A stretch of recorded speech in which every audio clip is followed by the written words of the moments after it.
describe him to me. And Muslims, look at the description of your Rasul. And for some, this would be the first time you hear what your Prophet looked like. I saw a man of striking appearance. ظاهر الوضاء أبلج الوجه, radiant face, حسن الخلق, beautifully created. لم تعبه الثجلة, his belly wasn't protruding. ولم تزر به السعلة, nor was his head disproportionate and small.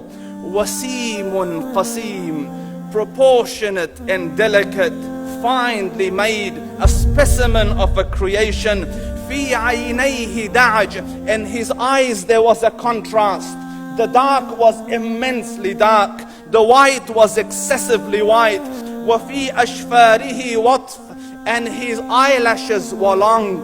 وفي صوته صهل, and in his voice was a natural echo. وفي عنقه سطع, and his neck was elegantly long.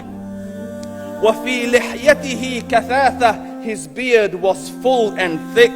أزج أقرن, his eyebrows were arched, but they were not joined. It was separated. In summit فعليه الوقار, when he was silent, dignity covered him. وإن تكلم سماه وعلاه البهاء, and when he spoke, it was audible and clear, almost commanding and overtaking. أجمل الناس وأبهاهم من بعيد, from afar the most striking and outstanding in appearance. وأحسنهم وأجملهم من قريب, and when he came near, the best of them and the most handsome of them in closeness.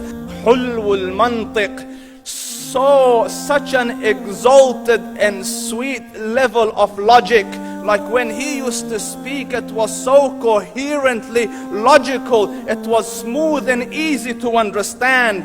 فصل لا نزر ولا هذر, he was to the point, not excessive nor too short. كأن منطقه خرزات نظم يتحدرن, his logic, his utterances, his words were like jewels coming out of a necklace, calculated, polished, one after the other, it would flow magically. ربعة, he was medium in height.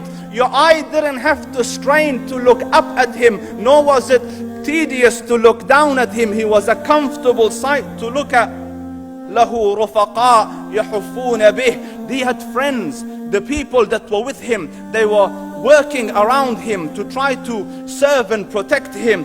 إن قال سمعوا لقوله, when he used to say something, they used to hearken to what he used to say. وإن أمر تبادروا إلى أمره, when he commanded, they used to compete to fulfill the command.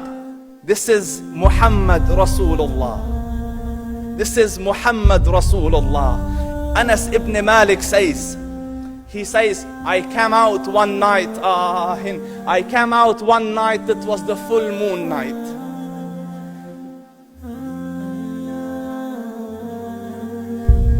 And I looked at the moon, and in the desert, understand, the moon is an awesome sight. It is smooth, it is radiant, it is clear, it is gentle compared to the scorching sun at which they are used to. So the moon was the epitome of beauty. So he says, I came out at a full moon night and I looked at the moon and I saw it beautiful, handsome. So I said, let me go see if the moon is more handsome or my Prophet is more handsome. Let me see if that is more beautiful or the Prophet is more beautiful. So I went and I saw him standing afar. So I looked at his face and I looked at the moon, and I looked at his face, and I looked at the moon, and I looked at his face, and I looked at the moon, and he said, Wallahi, he was more handsome than the moon in its entirety. That is just the look of your Rasul. Aisha radiyallahu anha says, I was sewing with the needle, my needle dropped in the dark, I couldn't find it. I said, Ya Rasul, I can't find it. He moved his face close, and I swear, out of the radiance of his face, I found my needle. And the Prophet sallallahu alaihi wasallam was mind-bogglingly handsome, but his handsomeness was covered with waqar and jalal and hayba. The Sahaba say, when we used to sit at his feet, two feelings conflicting would come on the heart. The first one, you wanted to look at him. You wanted to behold the majesty of his face. And when you wanted to look up, shyness used to overtake you, so you used to look down. Amr ibn al-As says, I sat with him many times, but if you ask me to describe his face, I can't describe it. I wouldn't be able to look up to him ijlalan wa ta'zeeman. I couldn't look up at him. And that is why he didn't have the problems that Yusuf alayhi salam had. Because it was difficult to penetrate the awe and the splendor of the Rasul.